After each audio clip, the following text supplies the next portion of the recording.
Hello, everyone out there. As we are here live at Fairgrounds, I'm Mike. Joined on that side of me is Matt and Gabby. We've got a monstrous day of racing here. We're back on the Derby Trail. We're at the Fairgrounds for the Lecomte. 42 points on the line, 20-10, 6-4-2. I did the math myself. And we're going to give you a quick preview of that and for the Oaks hopefuls in the Silver Bullet Days. You can see Mr. Bernier, Ms. Gaudet, joining us live here, paddock side. How excited are you for tomorrow, you two? Gat.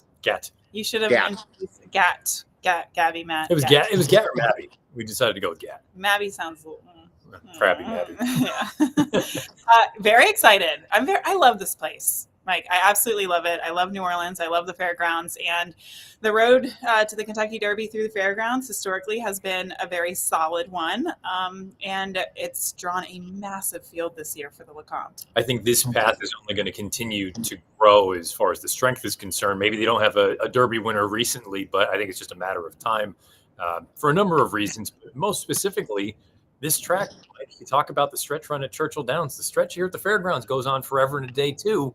Why not get as much experience in that kind of situation as you possibly can before the first Saturday in May? No, I'm with you. We haven't had a Derby winner, but we've had some horses that have figured very prominently in the Derby and have gone on to do big things as 3-year-olds as well. So we'd be remiss if we didn't bring Andie Biancone into the mix. And Andie, I know you are searching around finding your four-legged friends. Who have you run into today? Well, we have Innovator right here. We're actually in Dallas Stewart's barn. So Innovator, the Wayne Lucas horse by Authentic. We saw him finish second to Barnes in Barnes' maiden breaking score back at Churchill Downs a couple back. And he broke his maiden impressively at Oaklawn, but he's going to get the 2 turns. And I think that's what he wants. But super playful, super alert. He's been giving me a little back massage and very intrigued by my wool coat. Yeah, he was trying to get a bite of the Garnier Fructis hair you got going on there. So be careful, and you're very safe. Also, great work on the Urban Cowboy mechanical bull riding last night. We got a chance to see that on the air. You were sensational, man.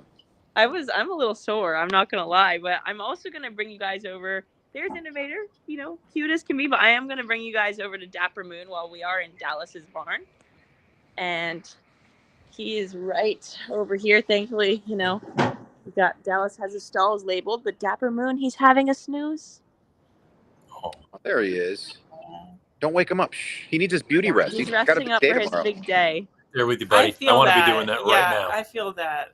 And Innovator's excited. We actually have his exercise rider Miguel here with his little cool cowboy hat. Oh, can we talk to Miguel? Can we interview Miguel? Let's talk to Miguel. I want to hear about Dapper Moon. Hi, Miguel. Hello. How you doing? Hi, everybody.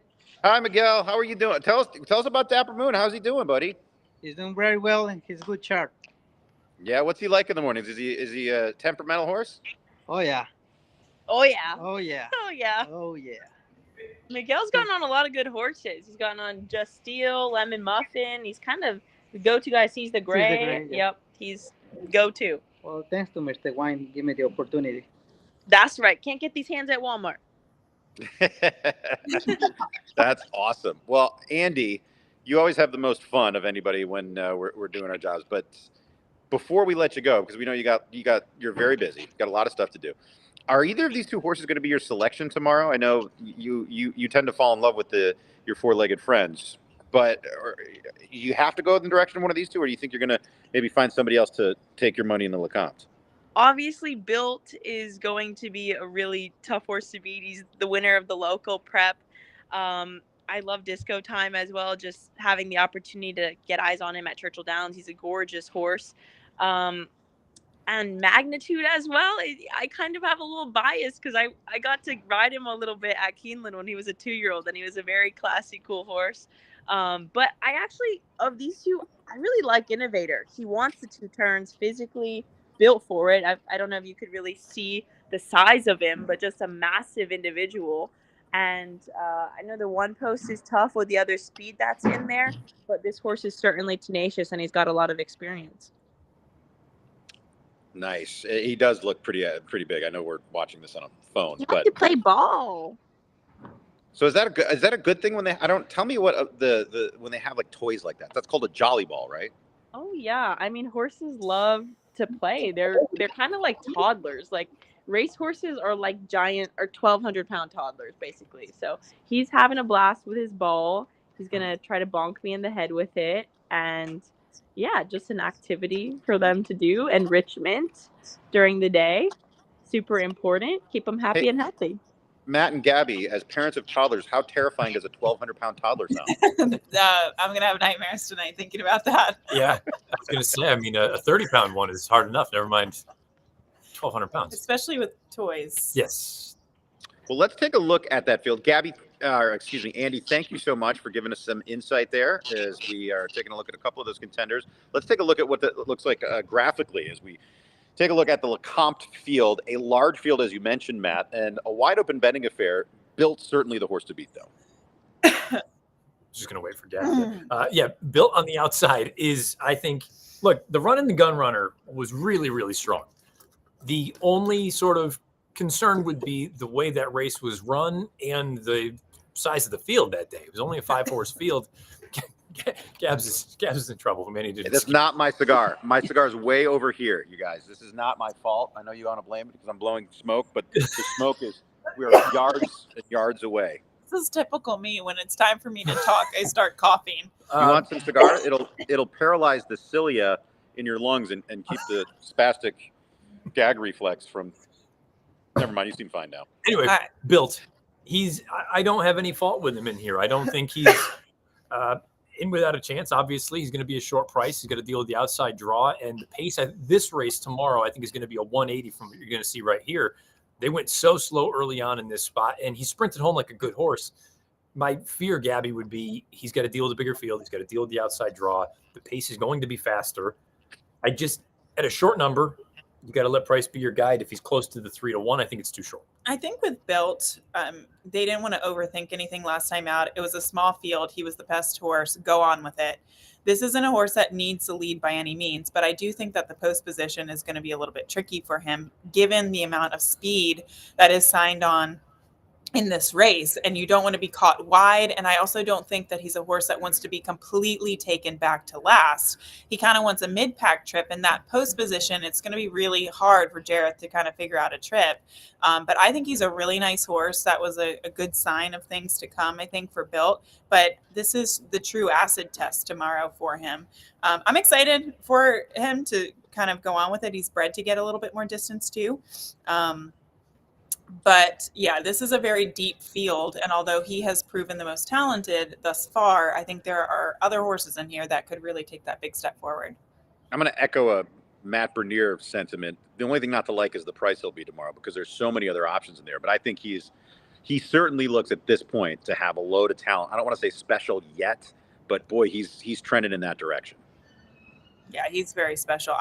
The pace scenario in this race looks wicked. I'm sorry. Like it was, especially with the presence of Innovator on the rail, stretching out to 2 turns, has been on the lead, but then you go through the body of the race and it just seems like many of these horses are quick naturally. And they all kind of share similar running styles. You don't really have that dead one-run closer. Yeah. You don't have necessarily a runoff speed, maybe with the exception of Innovator, but you have a number of horses that are naturally fast and are going to be forwardly placed. So maybe this does set up for a horse that has at least shown the ability to shut off a little bit. Built has done so. He did that when he broke his maiden.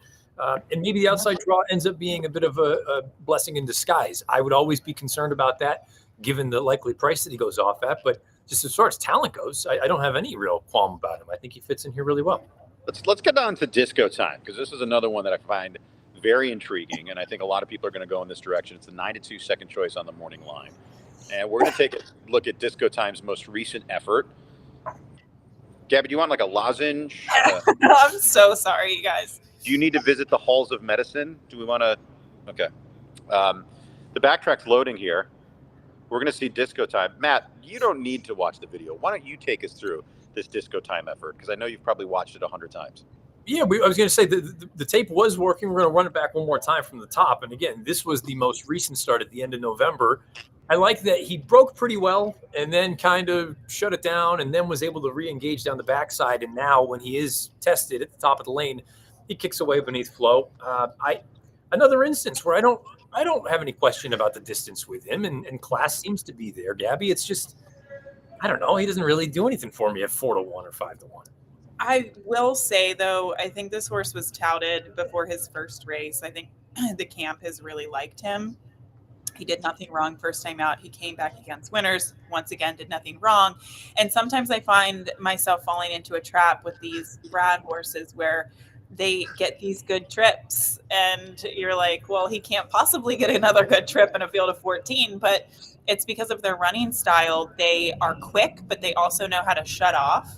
And they wind up working out these ideal trips time and time again. So, yes, you can't get crazy excited about him, but he just seems like a horse that can figure it out. I will say, Mike, though, you don't have to go that far back to a Brad Cox horse that looked really good here, breaking the maiden. And I know Disco Time has won more than just the maiden race, but at Oaklawn, the horse that ran in the Southwest and didn't run a step. Yeah. For whatever reason. It was a short number, looked really good here, breaking the maiden, looked like maybe you got some gears, and there was nothing when the real running started in that spot. So I'm not telling you that's going to happen tomorrow, but again, there's a lot of firsts, going 2 turns for the first time, outside draw, taking on very clearly the stiffest competition. If you love him at 4s, have at it. I just think it's a little short. And the way that this race is, too, look at Dapper Moon. I don't think he necessarily wants to go 2 turns. I talked to Dallas before he ran in the Kentucky Jockey Club, and he said that was going to be his test. And I don't think he passed it. He's routed 3 times. He's given up ground and deep stretch each time. So he's a sprinter stretching out. Tough Catch is a sprinter stretching out. Innovator is a sprinter stretching out. You see where I'm going with this. I think it's going to be a fast pace and a pace that comes back to horses. So it's really going to be a question of who can take back and then close. I kind of feel like Maximum Promise is a horse that doesn't necessarily need the lead. He's going to get an inside trip, maybe a mid-pack type of trip. I don't know. I think some of these horses are going to have to show a totally new dimension in order to be successful on Saturday. So on that note, on the pace, there's 2 things I'm going to say. I don't think Bill needs the lead. I think he's talented enough. I think he can sit a perfect trip. He just has to handle that run into the first turn from that outside post, which I think he's fast enough to get a trip. I'm not too worried about that post for him because of how talented he is. I think Innovator's a standalone speed horse. I know there's other speed in here, but I think he's just faster than everybody else. I think he's going to have a 3-length lead going into that turn. And I think that if the rain comes down like we're expecting overnight at maybe 1/10 of an inch, it's not supposed to be a lot. But the way the rain affected this racetrack yesterday, speed was good. It was good and it held on. And you can clearly see in this backtrack of Innovator that the speed of Innovator is going to be very useful in this spot. With the rail draw, he's got to do that. That's my friend Boston Club Bob clapping, walking by. Great dude. We're going to forgo the backtrack portion of the program because they just seem to be coming in, I don't know, pixeling, spinning. They're not loading at any rate. But I'm going to. They're working for you. I think it's the you problem. It's a you problem. Oh, they're working for you? Yes. Yeah, we're good. Oh, you saw them? Yes. Oh, okay. Why would the host need to see the backtracks? I don't know. What does he need? At any rate, I like Innovator. We're going to do our picks in a moment. In a very short amount of time, though. That's my concern with him. He ran he went to Oaklawn, and then he ran again, and then now he's supposed to ship down here to the fairgrounds and get out of distance. It's a lot to ask for a young horse. Okay, first of all, I got real problems because my cigar went out. Second of all, and I don't think I brought my matches over here. Lighter if you need one. I understand. That would be my concern for Innovator come the Derby. Not tomorrow, though. I think he's still fine. I don't think they've emptied the. I don't think they've emptied the gas tank just yet. But we shall see. No, I don't. I don't like him. But then again, if you're looking for a horse that you think can just go to the front and not stop, he's the likeliest contender just because he's down. I'm going to use him because of that. I don't know if I want to make him my top pick. We'll get to the pick section in just a moment, but I'm definitely using him because of that. I know, but you kind of gave away what you were going to do, Matt. We have one more backtrack. Can we show the Maximum Promise backtrack? Did we ever show that one? No. We didn't show that one. So this is it. Yeah, this is the maiden score at the beginning of August. He was awesome this day. It was first time blinkers. It was first time on dirt. You understand why he was on grass to begin. There's a lot of turf on the bottom. Maximum security, hasn't necessarily panned out just yet. But I put it this way. if you just are believing what he could do as a 2-year-old in August, and there's any natural progression, I mean, he's maybe he's not as fast as the main players in here right now, but I'm projecting he's going to move forward in here. You got to let price be the guide. If for whatever reason he opens up at 5-1, I'm a lot less enthused. If he's close to the morning line of 10s, this is the kind of horse I like everything about. I want to bet him. I hope I get the price to bet him. Okay, so now it's the picks portion of this preview. Before we do the Silver Bullet Day, let's start with you, Gabby. Who's going to be your top selection in the Lecomte? I hate to just be Captain Obvious here, but I do like Disco Time. I think this is a horse that the connections have been talking about for a long time, even prior to his debut. I think they kind of earmarked him as a really nice horse that would, eventually be on the road to the Kentucky Derby. This is the first stop in that direction. I think he's going to be tactical. I don't think he's a horse that needs to be on the lead. He has a decent post position. I like Built. I like him as a racehorse a lot. I think it's going to be a tricky thing for Jareth Loveberry to figure out a trip on him. I won't be surprised if he runs well and then comes back and wins the Louisiana Derby. I wouldn't be surprised if that happened. But yeah, I'm sorry, Disco Time. I know you're not in love with him, but I mean, he's a good horse. Good horse. Maybe he wins tomorrow, maybe he doesn't. That's generally the case. That's fair. Sometimes they win, sometimes they don't. I like Maximum Promise. He's the kind of horse that, again, if you think there is any improvement, minor, he's right there. If he takes a jump forward, yeah, I mean, he earned an 83 Beyer as an August 2-year-old. The fastest number that we've had recently is a 92 from Built. He only needs to improve 3 lengths, and he's right there at that number. So if I can get 10, I don't know if he's going to be 10. I truly don't know how they're going to bet the race other than those 2 horses we talked about, Built and Disco Time. But if he's close to 10-1, I've been torturing you both with dad jokes all day, and I'm going to continue right here. But Maximum Promise does indeed show maximum promise. That might have been the worst. I don't even know it's you get it because his name's Maximum Promise. Okay. I think officially my pick is going to be Built because I do think he is a very good horse, and I think it looks like he's going to be a contender on this Derby trail right up till they get under the Twin Spires on the first Saturday in May. Innovator, though, at 10-1 is my price play in there, and I'm going to use him on everything. So that's how I see that race. And I might change my mind by tomorrow, but that's what I'm going with. Let's talk about the fillies, shall we? The Silver Bullet Day. Field of 8, as we take a look. The morning line's kind of all over the place. Not a lot of commitment there. But the lukewarm morning line favorite is Simply Joking. Very talented, very fast. I guess that would be the question is this a little bit too much too soon? Although this is probably the logical move, right? Going from 6 out to a mile and 70. Debuting in a stakes race and winning. I think pretty darn good. We're getting Wayne Catalano on the show. He's right there. So we're actually on a show. This is called The Internet. It's a live stream. We're doing that's the Catman. Say, what do you want to say to all 7 people watching this right now? Hello and good racing. How's Built look for tomorrow? How excited are you about Built? You know what? I'm very excited about him. He's doing great. Yeah, we drew a tough post, but I think good horses, they should overcome stuff like that.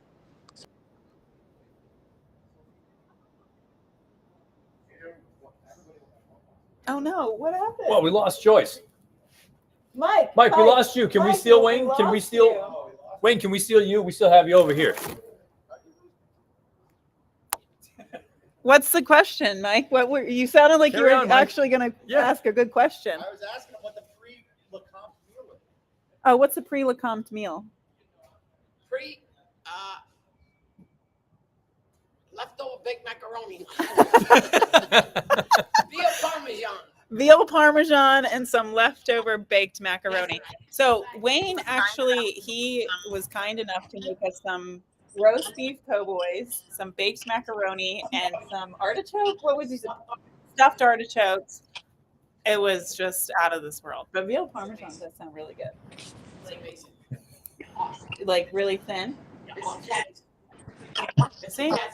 It's a cat's meow. It's a cat's meow. We also have a feature on Wayne to be aired tomorrow, and I'm really excited about it. We worked on that for the last couple of days. So.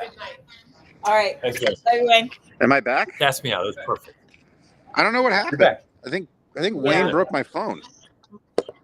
Mr. Michael. That's my middle name. My middle name's Hugh. Hey, the phone got a little bit fired up when you got Sorry about that. This is a live show. You could ask Wayne, like, how's your horse going to run tomorrow? And he'd be like, I'm cooking veal parmesan. Like, he's the best. I love him. Okay. We're going to end on veal parmesan and try to get to the Silver Bullet Day. Silver Bullet Day is the Kentucky Oaks prep race here. Same points total. Gabby has lost it. We apologize. There is a raw ether leak behind the set, and everybody over there has the giggles. As we were starting with Simply Joking, I think the first backtrack we're going to show you, though, is Chason. So let's go there. Matt, I'm going to go to you because you're a little more composed than Gabrielle right now. Tell me what stood out to you about Chason. Well, I think she's green still. That's the big thing that kind of stood out to me. She got off slowly. You can kind of see right now Flo's trying to get after her a little bit. She's going to drift about down the center of the racetrack once she finally does get into the clear. I think she's got ability, clearly. She's a half to idiomatic. I wonder if tomorrow's the day, though. I wonder if she could end up being a horse that, if she wins the Kentucky Oaks, I don't think anybody will be stunned. I wonder if it takes her this entire path through Louisiana to get to a point where she's ready to go for the first Friday in May. The distance isn't going to be any kind of an issue for her. If anything, it should be to her benefit. But I do wonder just a little bit if tomorrow is, I don't want to say too soon, but if she needs a little seasoning. Yeah, I totally agree with that assessment, because just the way it kind of looked like she had stop, go type of movement in her debut. Super talented. She strikes me as a type that might get shuffled back from the rail and then come with a big closing run. And I don't know that it's going to be enough to win. But just think about the lineup of 3-year-old fillies that Brad has. Not only her, you have Mohima, you have Good Cheer, who's undefeated. And that's even with the 2-year-old filly who's sidelined. Immersive. Yeah. You know. It goes on and on, especially with the fillies this year. Let's move it on to Golden Gamble, the 7-2 shot. Brian Hernandez Jr. in the irons. And we're going to take a look back at Golden Gamble's most recent effort. Gabby, let's start with you. What can we take away from this? Well, her maiden score at Churchill Downs was awesome. And then she came back. She was the beaten favorite last time out against her laugh. I guess the question for me as a general take on the Untappable Stakes is, do you want anybody out of the Untappable Stakes, or do you want to go to maybe some of these other horses who didn't run in that race or coming out of town or lightly raced? I think my answer is probably I want to maybe bob and weave away from the Untappable Stakes. Look, I'm speaking for myself. Chuck them out. I don't want any part of that race. I don't think it was a good race. That goes for California Sunset. I like her pedigree. Second Dam was book review. It was a nice off the pace kind of sprinter. But that race, to me, no one was doing any running. I just didn't find it overly impressive. If any of them win, I'll be out of everything. That's fine. You got to make a call in this gambling game. And I don't like the Untappable whatsoever. And one point about going back to Simply Joking, not only was that a really impressive win first time out, but her work since then have been really fast. And it makes me wonder, does she have an off switch? Yeah, I mean, I think that's fair. We're taking a look at, keep in mind, this is her career debut. It's in a stakes race, and she's still able to go on and win. I put it this way. I think there are some talented fillies in this race. If she's able to successfully move out to 2 turns, and even if she doesn't, let's say, really back it down, but if she comes to hand, she shuts off a little bit, she's the one that probably has a little bit of the potential of like, sky's the limit, because for her to do what she did on debut, she earned a giant thoroughgraph number, 5 1/4. The 84 buyer fits. Mom won going long on turf and synthetic. You know, I'm not picking her, but I think she is a very, very likely winner, especially if she is able to just kind of come to hand, like Gabby said. And maybe she is just sort of a speed type, but if she can shut off a little bit, I think she's going to be a handful.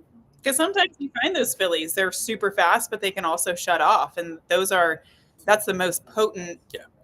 So do we need to see California Sunset? Because you're saying chuck out everybody from the Untappable. Gat.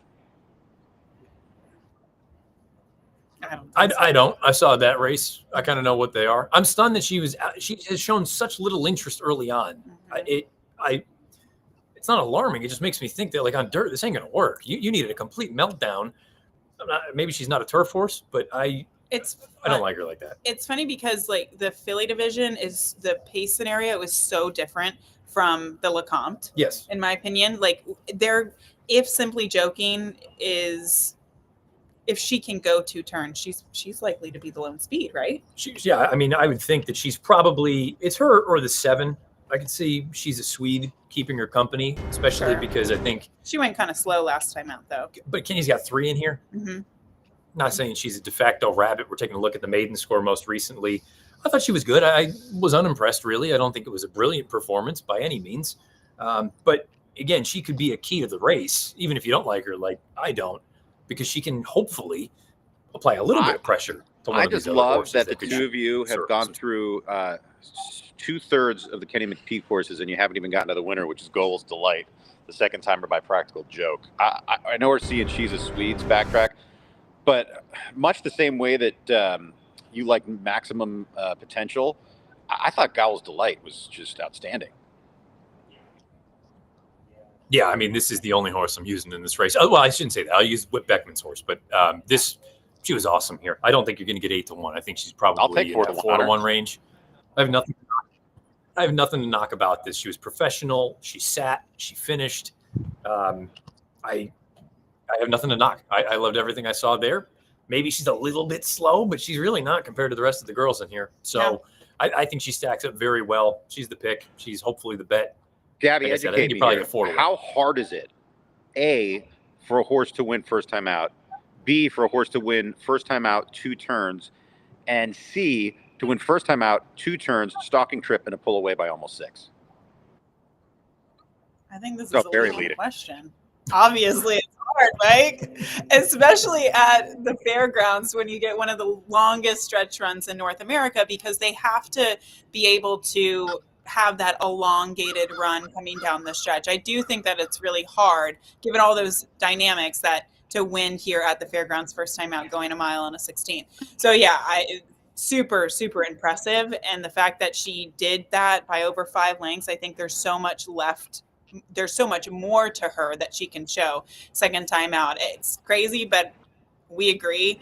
I think Simply Joking is kind of an all or nothing here. She could win by an absolute pole, and I don't think I'd be surprised. So the kind of the backup here is Goal's Delight. I thought that debut was really Okay, let's get to impressive. the picks, shall we? I think do all 3 of us have the same pick? Are we all going Goal's Delight? I haven't committed to either one yet, but I do really like Simply Joking. I'll sleep on it. You Can I sleep on it? Yeah, it's allowed. Yeah, I'm on Goal's Delight. This is another instance, too, where when you factor in, we talked about it a little bit on Friday with Cherie DeVoe winning on debut with a horse that's bred for something else and going longer and X, Y, and Z, that maybe the horse just brings you there. You got to keep in mind who the trainer is here. Kenny McPeak. I mean, past year with firsters going long, he's 3 for 44. This is not the goal. Only 8 of them even hit the board. She won by 6. I think she's probably pretty good. And with that, we conclude our analysis of the Silver Bullet Day and the Lecomte. Thank you for joining us here on the stream. You two are lovely. 2 of the best looking people I know. It's a pleasure to work with the both of you.